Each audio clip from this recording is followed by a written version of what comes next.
Hello बच्चों, कैसे हैं आप सब लोग। आज हम पाठ 11 नमक का दरोगा शुरू करने जा रहे हैं।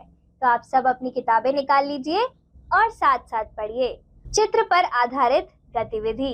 बच्चों, उपयुक्त चित्रों को ध्यान से देखिए और बताइए कि ये चित्र किन किन पेशे या व्यवसाय से संबंधित है। उस पेशे से संबंधित कार्य भी बताइए। यदि आपके परिवार में या आसपास इन पेशों से संबंधित व्यक्ति हैं, तो उनके विषय में बताइए तथा उनके पेशे के विषय में जानकारी लीजिए। पाठ प्रवेश। इस कहानी के लेखक आदर्शवादी कथाकार मुंशी प्रेमचंद हैं। इस कहानी में प्रेमचंद जी ने भ्रष्टाचार की समस्या को केंद्र बनाया है। कहानी में घूसखोरी, भ्रष्टाचार और रसूख के ऊपर ईमानदारी, कर्तव्य के प्रति निष्ठा, चरित्र, बल और नैतिकता को प्रतिस्थापित किया गया है। आइए शुरू करते हैं। जब नमक का नया विभाग बना, ईश्वर प्रदत्त वस्तु का व्यापार करने का निषेध हो गया तो लोग चोरी छिपे इसका व्यापार करने लगे। अनेक प्रकार के छल प्रपंचों का सूत्रपात हुआ। कोई घूस से काम निकालता था, कोई चालाकी से। अधिकारियों के 112 थे। पटवारीगिरी का सर्व सम्मानित पद छोड़कर लोग इस विभाग में नौकरी पाना चाहते थे।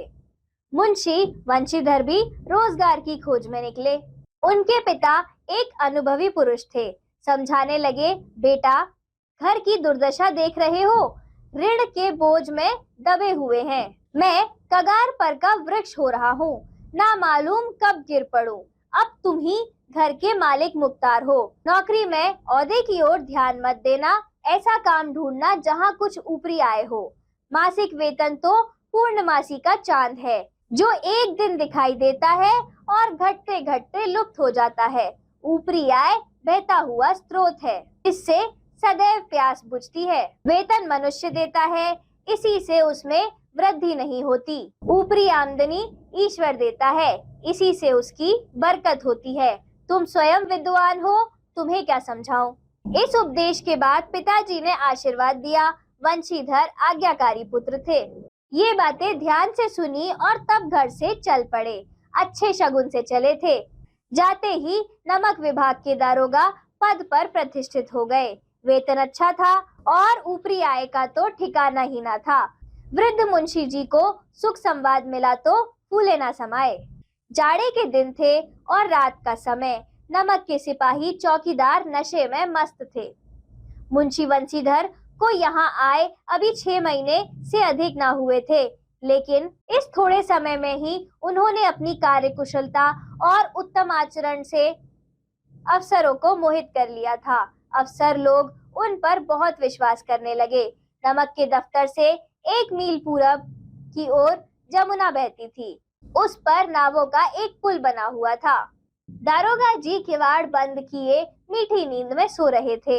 अचानक आंख खुली तो नदी के प्रवाह की जगह गाड़ियों की गड़गड़ाहट तथा मल्लाहों का कोलाहल सुनाई दिया।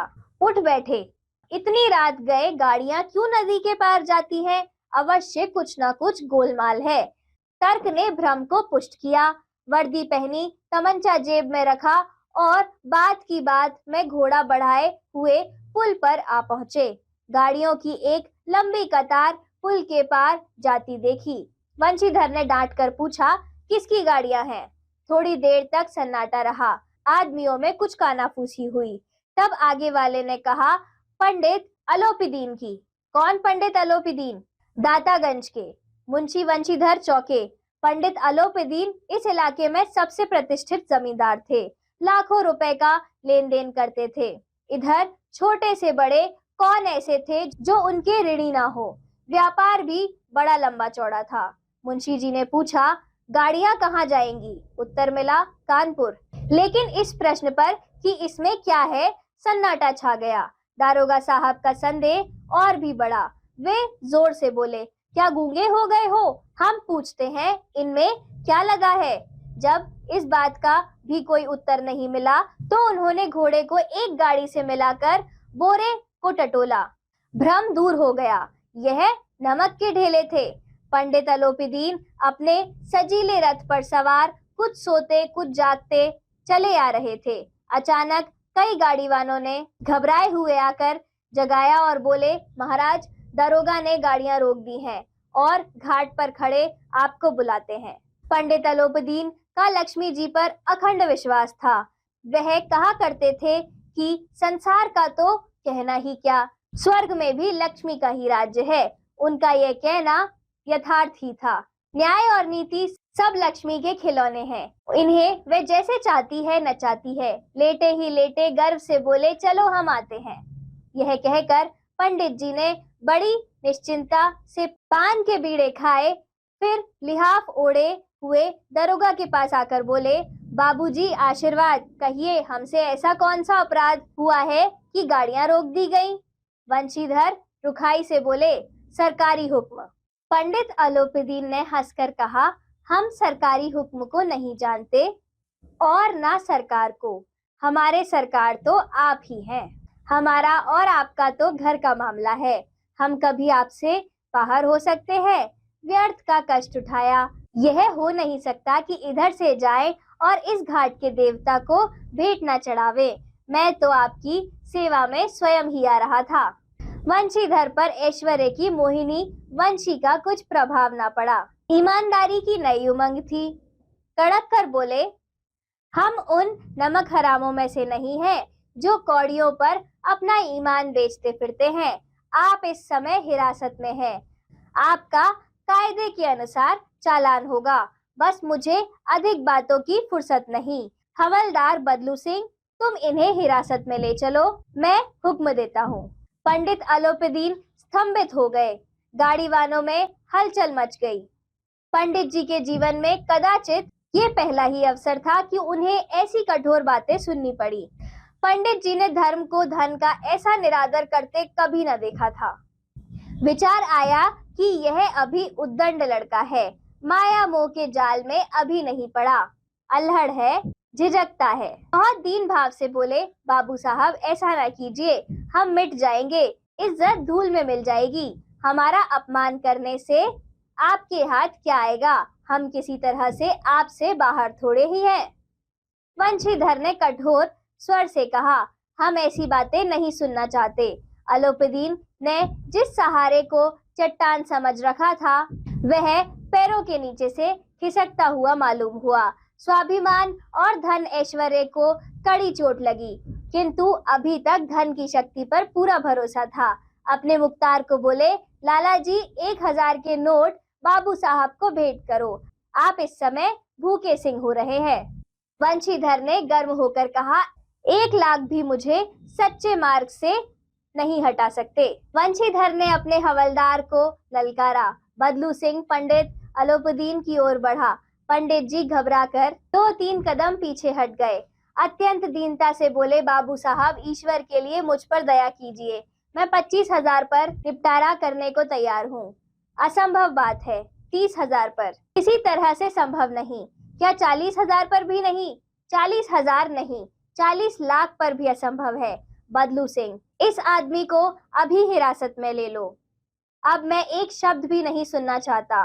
धर्म ने धन को पैरों तले कुचल डाला। अलोपीदीन ने एक हष्ट पुष्ट मनुष्य को हथकड़ियां लिए हुए अपनी तरफ आते देखा। वे चारों ओर निराश और कातर दृष्टि से देखने लगे। इसके बाद मूर्छित होकर गिर पड़े। जब दूसरे दिन पंडित अलोपीदीन अभिव्यक्त होकर कांस्टेबल के साथ हाथों में हथकड़ियां, हृदय में ग्लानि और क्षोभ भरे लज्जा से गर्दन झुकाए अदालत की तरफ चले तो सारे शहर में हलचल मच गई। सभी लोग विस्मित हो रहे थे। इसलिए नहीं कि अलोपीदीन ने क्यों यह कर्म किया, बल्कि इसलिए कि वह कानून के पंजे में कैसे आए। बड़ी तत्परता से इस आक्रमण को रोकने के निमित्त वकीलों की एक सेना तैयार की गई। न्याय के मैदान में धर्म और धन में युद्ध ठन गया। वंशीधर चुपचाप खड़े थे। उनके पास सत्य के सिवा ना कोई बल था, ना स्पष्ट भाषण के अतिरिक्त कोई शस्त्र गवाह थे, किंतु लोभ से डावाडोल। यहाँ तक कि मुंशी जी को न्याय भी अपनी ओर से कुछ खिंचा हुआ दिखाई पड़ता था। वह न्याय का दरबार था, परंतु कर्मचारियों पर पक्षपात का नशा छाया हुआ था। किंतु पक्षपात और न्याय का क्या मेल। जहाँ पक्षपात हो वहाँ न्याय की कल्पना भी नहीं की जा सकती। मुकदमा शीघ्र समाप्त हो गया। डिप्टी मजिस्ट्रेट ने अपनी तजवीज में लिखा, पंडित अलोपीदीन के विरुद्ध दिए गए प्रमाण निर्मूल और भ्रमात्मक हैं। वकीलों ने यह फैसला सुना और उछल पड़े। पंडित अलोपीदीन मुस्कुराते हुए बाहर निकले। जब वंशीधर बाहर निकले तो चारों ओर से उनके ऊपर व्यंग बाणों की वर्षा होने लगी। आज उन्हें संसार का खेदजनक विचित्र अनुभव हुआ। न्याय और विद्वत्ता, लंबी चौड़ी उपाधियां, बड़ी बड़ी दाढ़ियां और ढीले चोगे एक भी सच्चे आदर के पात्र नहीं है। वंशीधर ने धन से बैर मोल लिया था, उसका मूल्य चुकाना अनिवार्य था। कठिनता से 1 सप्ताह बीता होगा कि मुअत्तली का परवाना आ पहुंचा। कार्यपरायणता का दंड मिला। बेचारे भग्न हृदय, शोक और खेद से व्यथित घर को चले। बूढ़े मुंशी जी तो पहले से ही कुड़बुड़ा रहे थे कि चलते चलते इस लड़के को समझाया था, लेकिन इसने एक ना सुनी। जब मुंशी वंशीधर घर पहुंचे तो बूढ़े पिताजी ने समाचार सुना तो सिर पीट लिया। बोले, जी चाहता है कि तुम्हारा और अपना सिर फोड़ लूं। बहुत देर तक पछता पछता कर हाथ मलते रहे। वृद्ध माता को भी दुख हुआ। पत्नी ने तो कई दिन तक सीधे मुंह से बात नहीं की। इसी प्रकार 1 सप्ताह बीत गया। संध्या का समय था। बूढ़े मुंशी जी बैठे राम नाम की माला जप रहे थे। उसी समय उनके द्वार पर सजा हुआ रथ आकर रुका। मुंशी अगवानी को दौड़े। देखा तो पंडित अलोपीदीन है। झुककर दंडवत की और बोले, हमारा भाग्य उदय हुआ जो आपके चरण इस द्वार पर आए। आप हमारे पूज्य देवता हैं। आपको कौन सा मुंह दिखाएं? मुंह में तो कालिख लगी हुई है, किंतु क्या करें, अभागा का पूत है, नहीं तो आपसे क्यों मुंह छिपाना पड़ता। ईश्वर निसंतान चाहे रखे, पर ऐसी संतान न दे। पंडित अलोपीदीन ने कहा, नहीं भाई साहब, ऐसा ना कहिए। मुंशी जी ने चकित होकर कहा, ऐसी संतान को और क्या कहूं। अलोपीदीन ने वात्सल्यपूर्ण स्वर में कहा, कुल तिलक और पुरखों की कीर्ति उज्जवल करने वाले संसार में ऐसे कितने धर्मपरायण मनुष्य हैं जो धर्म पर अपना सब कुछ अर्पण कर सकें। पंडित अलोपीदीन ने वंशीधर से कहा, दारोगा जी, इसे खुशामद ना समझिए। खुशामद करने के लिए मुझे इतना कष्ट उठाने की जरूरत ना थी। उस रात को आपने अधिकार बल से मुझे हिरासत में लिया था, किंतु आज मैं स्वेच्छा से आपकी हिरासत में आया हूँ। मैंने हजारों रईस और अमीर देखे, हजारों उच्च पदाधिकारियों से काम पड़ा, किंतु मुझे परास्त किया तो आपने। मैंने सबको अपना और अपने धन का गुलाम बनाकर छोड़ दिया। मुझे आज्ञा दीजिए कि आपसे कुछ विनय करूं। वंशीधर बोले, यह आपकी उदारता है जो ऐसा कहते हैं।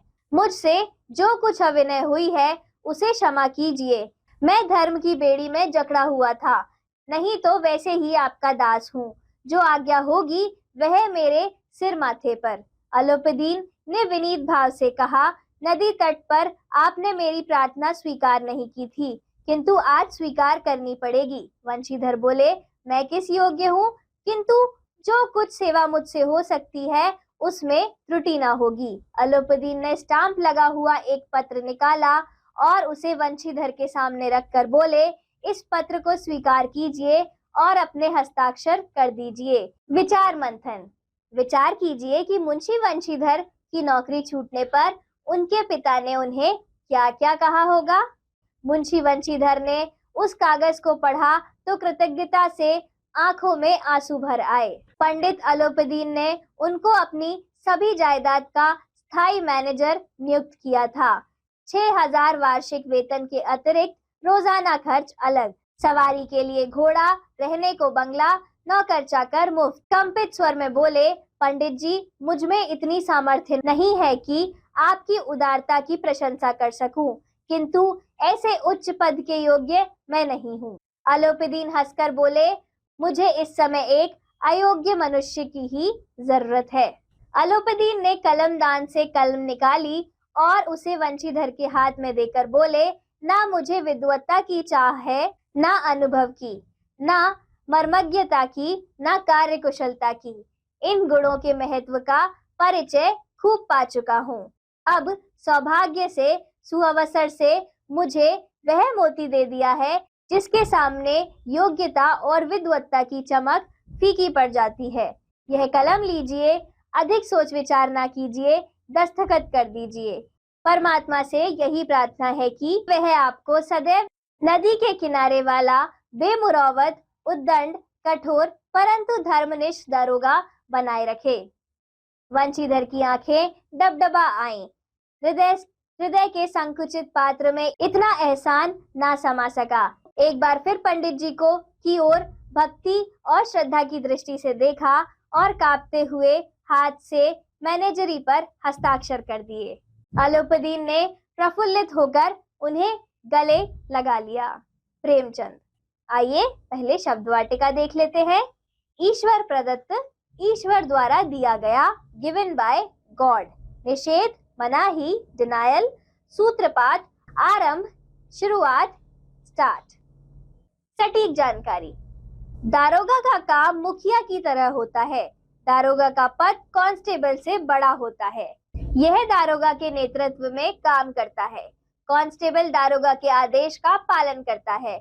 उसी तरह दारोगा अपने उच्च अधिकारियों के आदेश का पालन करता है। जब कोई मामला ज्यादा गंभीर होता है तो उस मामले की जांच दारोगा अपने उच्च अधिकारियों को देता है। उच्च अधिकारी भी किसी भी मामले की जांच दारोगा कांस्टेबल की सहायता से एक टीम के रूप में करता है। इसके साथ ही थाने का कार्यभार दारोगा के हाथों में होता है।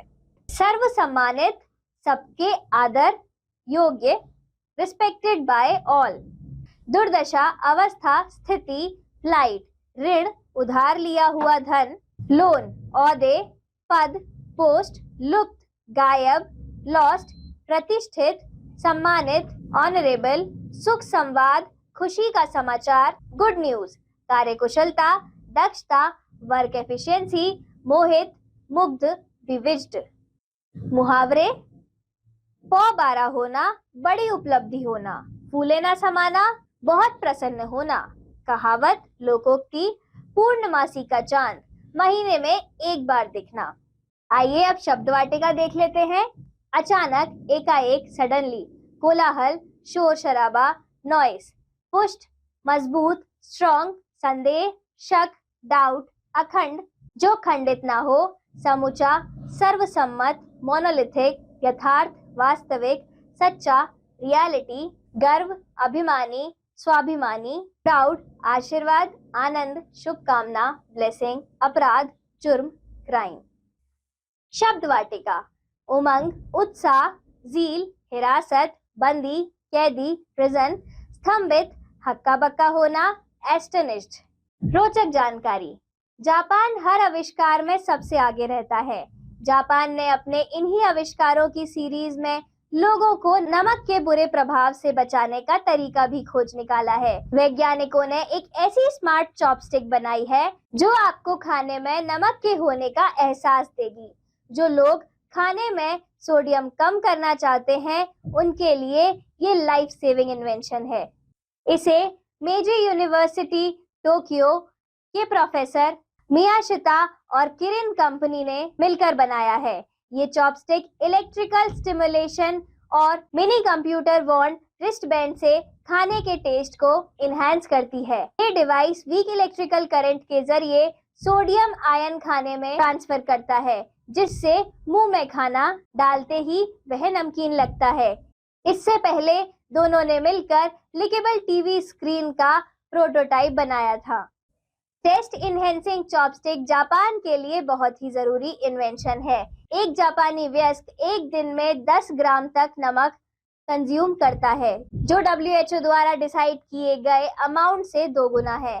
ज्यादा नमक यानी हाइपरटेंशन, स्ट्रोक, बीपी और किडनी से जुड़ी समस्याएं। ये आविष्कार लोगों को स्वस्थ बनाने के लिए एक अच्छी पहल है। अभियुक्त, अपराधी, क्रिमिनल, तजवीज, सुझाव, एडवाइस, प्रमाण, सबूत, प्रूफ, निर्मूल, गलत, बिना आधार का, बेसलेस, भ्रमात्मक, संदेह पैदा करने वाला, डाउटफुल, फैसला, निर्णय, डिसीजन, मुअत्तली, अस्थायी रूप से पद से हटाना, निलंबन, सस्पेंड, परवाना, वारंट, वारंट, कार्यपरायणता, कार्यनिष्ठा, ड्यूटीफुल, अगवानी, स्वागत, वेलकम, कीर्ति, प्रसिद्धि, फेम। मुहावरे, सिर पीटना, गुस्से, दुख आदि के कारण सिर पर मारना, सीधे मुंह बात न करना, घमंड करना, हाथ मलते रहना, पछताना। ज्ञानवर्धक तथ्य।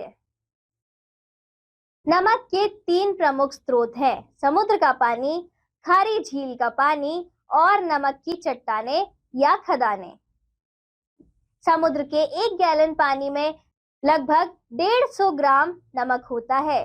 खुले समुद्रों की तुलना में भूमध्य सागर और लाल सागर जैसे समुद्रों के पानी में नमक की मात्रा अधिक होती है। शब्द वाटिका। उदारता, सज्जनता, कोमलता, काइंडनेस, स्वीकार, मानना, एक्सेप्ट, कृतज्ञता, आभार, धन्यवाद, थैंकफुलनेस। नियुक्त करना, नियत करना, अपॉइंट, अतिरिक्त, विशेष, फालतू, एक्स्ट्रा, सामर्थ्य, क्षमता, हैसियत, अफोर्डेबिलिटी। क्या आप जानते हैं मानव द्वारा खाए जाने वाला एकमात्र पत्थर नमक है। वास्तव में मनुष्य सहित सभी जीवों को जीवित रहने के लिए सोडियम क्लोराइड यानी नमक खाने की जरूरत होती है। सोडियम क्लोराइड सांस लेने और पाचन के लिए भी आवश्यक है। यह शरीर के पोषण, ऑक्सीजन या तंत्रिका आवेगों के परिवहन के लिए भी जरूरी है। नमक के बिना हमारा शरीर बिल्कुल काम नहीं करेगा। शब्द वाटिका। मर्मज्ञता, विषय की समझ, डीप नॉलेज, दस्तखत, हस्ताक्षर, सिग्नेचर, बेमुरौवत, बिना लिहाज के, विदाउट एनी फेवर, प्रफुल्लित, प्रसन्न, हैप्पी। नैतिक शिक्षा एवं मूल्य। नमक का दारोगा कहानी के माध्यम से मुंशी प्रेमचंद हमें संदेश देना चाहते हैं कि चाहे असत्य, अन्याय, भ्रष्टाचार आदि कैसा ही अंधेरा क्यों न आच्छादित कर ले, किंतु सत्य की चमक में वह शक्ति है कि वह इन दुराचरणों को भेद सकता है। सत्य का स्थान बहुत ऊंचा है, यहाँ तक कि चोर भी ईमानदार कर्मचारी चाहता है। इसमें एक ईमानदार नमक निरीक्षक की कहानी को बताया गया है जिसने कालाबाजारी के विरुद्ध आवाज उठाई। यह कहानी धन के ऊपर धर्म की जीत की है। कहानी में मानव मूल्यों का आदर्श रूप दिखाया गया है और उसे सम्मानित भी किया गया है। सत्यनिष्ठा, धर्मनिष्ठा और कर्मपरायणता को विश्व के दुर्लभ गुण बताया गया है। धन्यवाद बच्चों, अब हम मिलेंगे अगले पाठ में।